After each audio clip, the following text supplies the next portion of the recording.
दिलेला आहे तो संजय राऊत दिलेला आहे.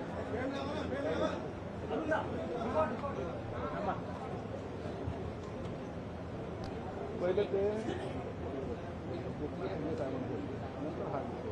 हो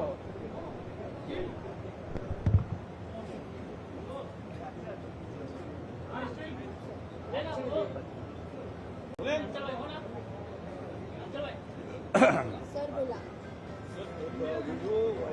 एकनाथ शिंदे साहेब पहिले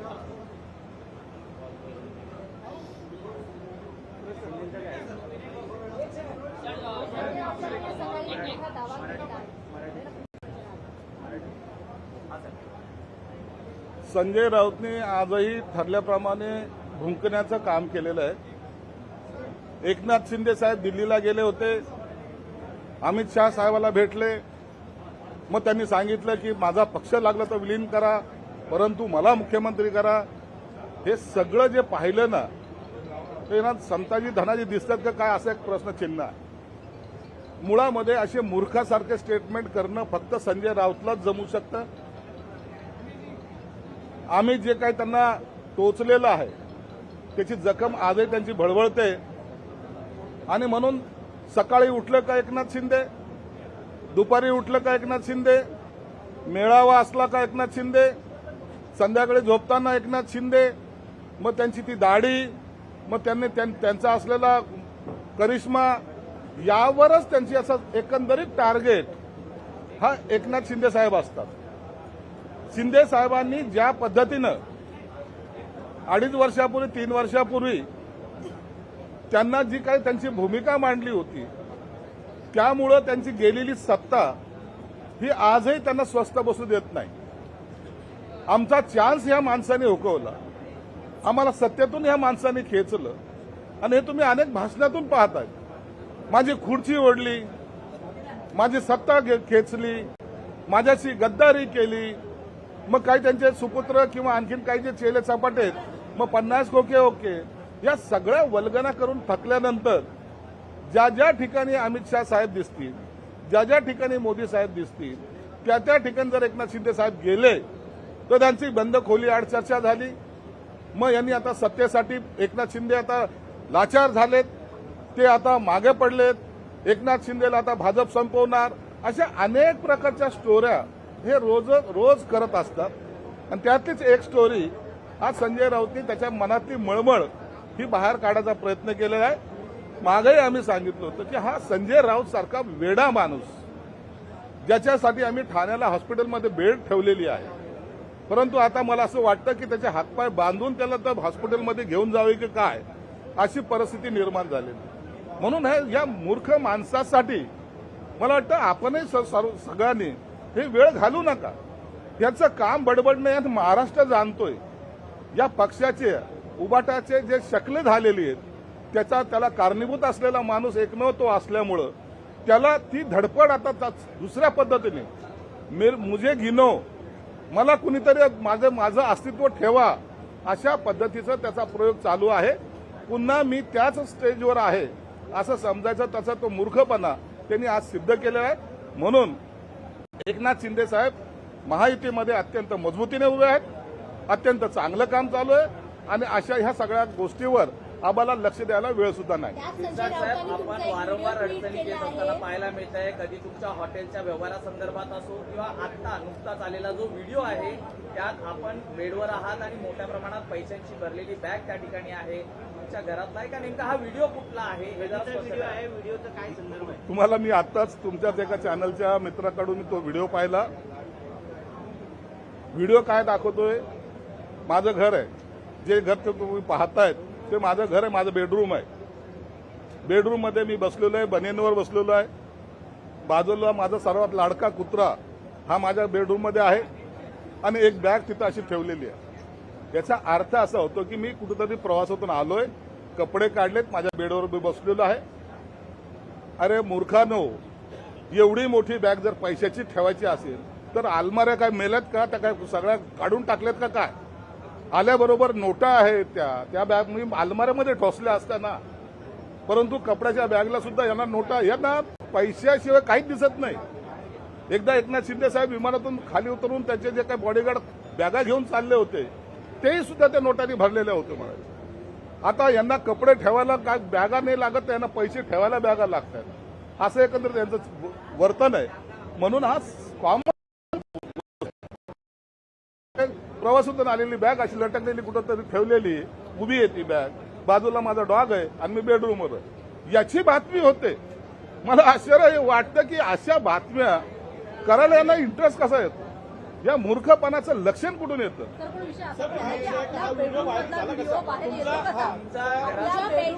हा हे यासाठी एक सांगतो, आमच्याकडे मातोश्री 2 नाहीये. माझं घर माझ्या मतदारसंघामध्ये प्रत्येक माणसाला विचारा, सगळ्याला एखाद्याने व्हिडिओ काढला असेल त्याचा माझा काही दोष नाहीये. माझ्याकडे कुणालाही चिठ्ठी देऊन आतमध्ये बोलवलं जात नाही, काम काय, नाव काय, गाव काय हे सगळं विचारलं जात नाही. म्हणून कार्यकर्त्यांसाठी आपण आहोत. जे शिवसेना प्रमुखांनी आम्हाला शिकवलंय, तुम्ही कार्यकर्ता म्हणून राहा, नेता म्हणून वागायचा प्रयत्न करू नका. त्याच भूमिकेत आम्ही आजही असतो. म्हणून कोणी जर काढला जर असेल, गेला जरी असेल, त्यात गैर काहीच नाहीये आणि गैरसमजाचं काही कारण पण नाही. यांचे व्हिडिओ पहा ना, ते आणखी पाटकर विसरलेत का हा माणूस? हे जे बोलतायत, हे जे काही आविर्भावात भाषणं करतात ते पहा एकदा. अरे दुसऱ्या महिलांवर छळ करणारे तुम्ही लोक आमच्या बॅगा काय पाहता? स्वतःचं कॅरेक्टर थोडंसं जपा. आणि म्हणून मला या व्हिडिओबद्दलचं आश्चर्य वाटण्याचं काही कारण नाहीये.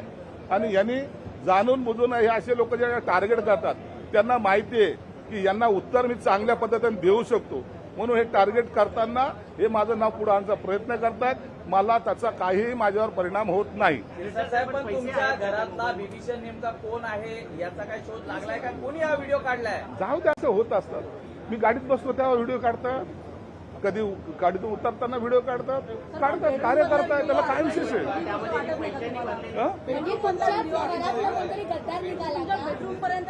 मी त्याच्यावर चर्चा करत नाही. मला त्याच्यावर काही इतकं आक्षेप घ्यायचं काही कारण नाही. अरे तुम्ही कसे पैसे म्हणतात, ते बॅगेला बी पैसे म्हणायला लागले. हे प्रवासातून आल्यानंतर असलेली बॅग, अहो प्रवासातून आलेली ती बॅग ते दरवाजासमोर पडलेली आहे. तुम्ही कधीतरी लक्षात घ्या, अशा पैशाच्या बॅगा दरवाजात पडलेल्या असतात आणि लोक व्हिडिओ काढत असतात. काहीतरी मूर्खपणाचं लक्षण आहे आणि असं केल्यानंतर त्याचा आमच्या करिअरवर काही परिणाम होणार नाही.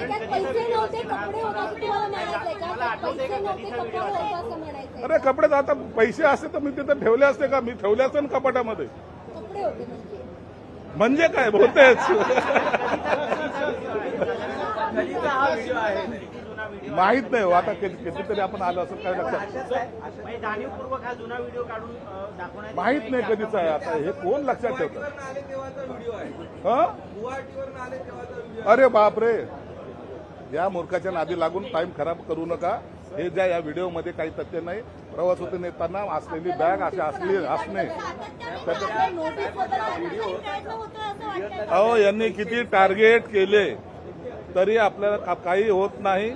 हे असे मूर्खपणाचे लक्षण जे लोक पाहतायत ना, आता तोच व्हिडिओ तुम्ही एकदा दोन वेळा पहा, तुम्हाला लक्षात येईल का हा किती मूर्ख माणूस आहे. असा व्हिडिओ हा फ्लॅश करतो. सामाजिक न्याय विभागाच्या वसतिगृहांची अवस्था, अरे कैसे हो सकते हैं? ऐसा कभी होता है क्या? कभी वीडियो की सच्चाई क्या? मैं कहते मैं ट्रैवलिंग करके आया हूँ, कपड़े निकाल के बेडरूम पे बैठा हूँ, मेरा डॉग मेरे साथ में है और वहाँ वो बैग छोड़ दिया है. अब शायद घर के लोग चाय बनाने गए होंगे, किसी ने वीडियो निकाला होगा. ये इतना उसमें का तथ्य है.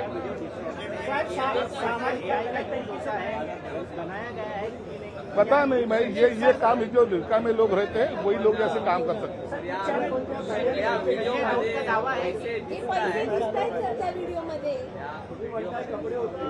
कपडे पडतात, पैशांच्या नोटा दिसतात, बंडला दिसतात. नेमकं काय आहे हे मला याची कल्पना नाहीये. हे कोण दाखवत आहे त्याला विचारा तुम्ही. माझ्याकडे जी बॅग तुम्ही जी काय पहिला व्हिडिओ दाखवला, पहिली अशी उघडी बॅग दाखवली, आता आडवी बॅग दाखवतात. मला त्याच्यावरची कल्पना नाही.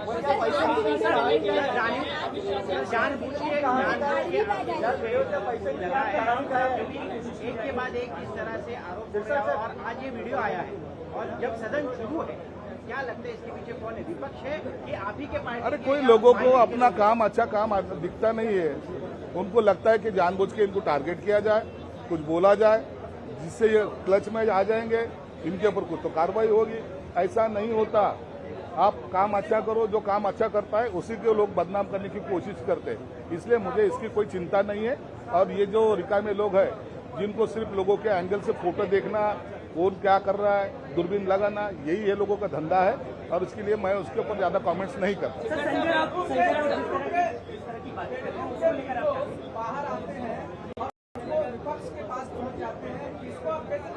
उसके बारे में मैंने कह चुका हूं कि ये जो है किसी ने निकाला होगा, पता नहीं, कोई कार्यकर्ता आते रहते जाते रहते, किसने निकाला उसके बारे में मेरी जानकारी नहीं। थाने में आपने कुछ बेड भी आरक्षित रखी है, किसके लिए किया और कैसे क्या क्या क्या थाने में आपने कुछ बेड आरक्षित रखी है संजय राउत के लिए? थाने में तो रखी है ना। तो वो जो थाने में हमने तो पहले देखो इसको पागल बन के दौरे आते रहते। हमने पहले भी कहा कि थाना में जो पागल का जो अस्पताल है उसमें उसके लिए एक बेड रखा है, लेकिन अभी हमें अभी लगता है कि इसको पकड़ के जकड़ के बांध के लाके इसको एडमिट करना पड़ेगा। इसलिए इसके बारे में ज्यादा सोचो मत। ये बेवकूफी भरे ऐसे वीडियो दिखा के, अरे 5-25 लाख रुपए का वीडियो क्या दिखाता है ये? इसमें क्या मिलने वाला है? दिल्ली में भी नहीं, अगर वो उसमें अगर दिख भी रहे हैं तुमको, इसमें क्या है? क्या कुछ है? कुछ भी दिखाने का, कुछ तो भी किसी को बदनाम करने का ये साजिश उसको चलती आ रही है और इसके ऊपर उसका पेट पानी चलता है। पेट जो भरता है, खाना जो खाता है, यही कहने से ऐसे कारनामे की वजह से उसका पेट भरता है। और वो जिसका पेट भरने के लिए वो करता होगा, बेचारे को हमारा शुभेच्छा है। उसी के बाद इस तरह के आरोप हो रहे हैं, वो कह भी रहे हैं कि अमित शाह से क्या क्या बात हुई, संजय राउत की देखिए एक बात ख्याल में रखो। एकनाथ शिंदे साहब जब भी दिल्ली में जाते हैं, एकनाथ शिंदे साहब जब भी मोदी साहब को मिलते हैं, एकनाथ शिंदे साहब जब पूना में अमित शाह साहब को मिलते हैं, उस टाइम इनके पेट में जो दर्द होता है उसके वजह से इनकी जो बातें दोनों में आपस में होती है उसके बारे में भी इनके कमेंट्स चालू रहते हैं। एकनाथ शिंदे साहब ने अमित शाह को ये बोला है कि हमारी पार्टी हम विलीन करते हैं लेकिन हमको मुख्यमंत्री पद दो। ये बातें, ये बेवकूफ जैसी बातें सिर्फ संजय राउत ही कर सकता है। हमने जो उनको दर्द दिया है 3 साल पहले, जो उनको चुभन हो रही है, वो आज भी ठिकाने पे नहीं आए।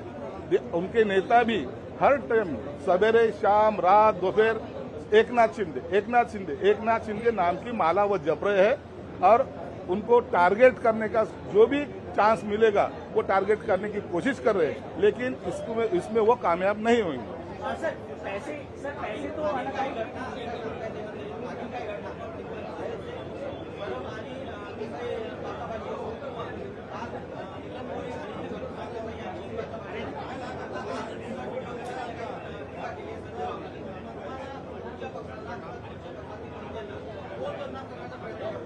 राजकारणामध्ये चालतंय, यांच्या बदनामीमुळे आम्ही बदनाम होणार आहोत का? आम्ही मतदारासारखे लढणारे आहोत, आम्ही पळणारे नाहीत। आम्हाला गरज नाही पडत अशी। ज्याच्या मागं धाव त्याच्या मागं धाव, कधी सिल्वर ओकवर जा, कधी आणखीन पुन्हा राहुल गांधीला भेटायला जा, कधी आणखीन कुठं जाव, हे धंदे आम्ही केलेले नाहीत। आम्ही जे करतो बजावून करतो, ठोक बजा के करते काम, म्हणून आम्हाला चिंता त्याची नाहीये। कोण काय बोलतं याची चिंता आम्ही कधी केलेली नाही। राजकारण हा आमचा धंदा नाहीये।